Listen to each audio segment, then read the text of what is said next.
నమస్కారం మిత్రులారా. ఈ రాష్ట్రంలో లంబాడి, ఎరుకల, యానాది తెగల గిరిజనులను 1976లో ఇందిరాగాంధీ గారు ఎస్టీ జాబితాలో చేర్చడం జరిగింది.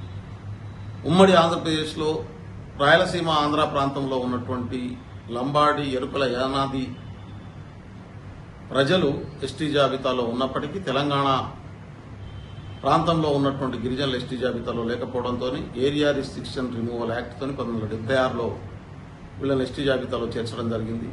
50 సంవత్సరాలు పూర్తవుతున్నటువంటి సందర్భంగా తెలంగాణ కాంగ్రెస్ పార్టీ ఆదివాసీ విభాగం ఆధ్వర్యంలో గౌరవ ముఖ్యమంత్రి రేవంత్ రెడ్డి గారు, పిసిసి అధ్యక్షులు మహేష్ కుమార్ గౌడ్ గారు, డిప్యూటీ సీఎం భట్టి విక్రమార్క గారు, మన ఇన్ఛార్జ్ మీనాక్షి నటరాజన్ గారి సూచనలు, సలహాలతోని రేపటి నుంచి 25వ తారీఖు నుంచి తెలంగాణలో మొదటి దఫా బస్సు యాత్ర కార్యక్రమం మొదలు కాబోతుంది. ఇది ఉదయం 10:30 గంటలకు గాంధీ భవన్ నుంచి యాత్ర మొదలవుతుంది.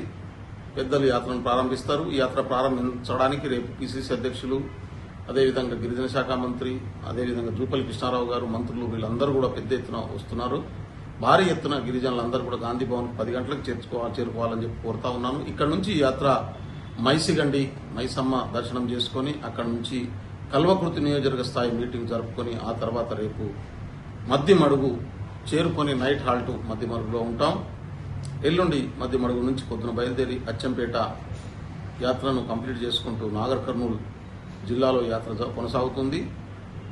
27వ తారీఖు నాడు 26వ తారీఖు నాడు సాయంత్రానికి కొల్లాపూర్కు చేరుకొని నైట్ హాల్ట్ కొల్లాపూర్లో ఉండేటటువంటి పద్ధతిలో ప్లాన్ జరుగుతుంది. ఆ తర్వాత 27వ నాడు వనపర్తి, మొత్తం 5 రోజులు 30వ తారీఖు వరకు కంటిన్యూస్గా ఈ యాత్ర కొనసాగుతుంది.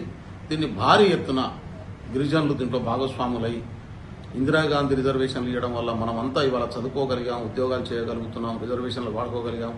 ఎవరు ఏ స్థాయిలో ఎట్లా అభివృద్ధి చెందారనేటటువంటి విషయాన్ని ఒక చర్చ జరగాల్సినటువంటి అవసరం ఉంది. ఎందుకంటే రిజర్వేషన్లు లేకపోతే మన పరిస్థితి ఎట్లా ఉండేదో అనే విషయం కూడా మనం ఆలోచించుకోవాల్సినటువంటి అవసరం ఉంది. అందుకని ప్రజాప్రభుత్వం, గౌరవ ముఖ్యమంత్రి రేవంత్ రెడ్డి గారి ఆశీర్వాదంతో పెద్ద ఎత్తున జరుగుతున్నటువంటి యాత్రలో గిరిజనులందరూ భాగస్వాములు కావాలని కోరుతా ఉన్నాం.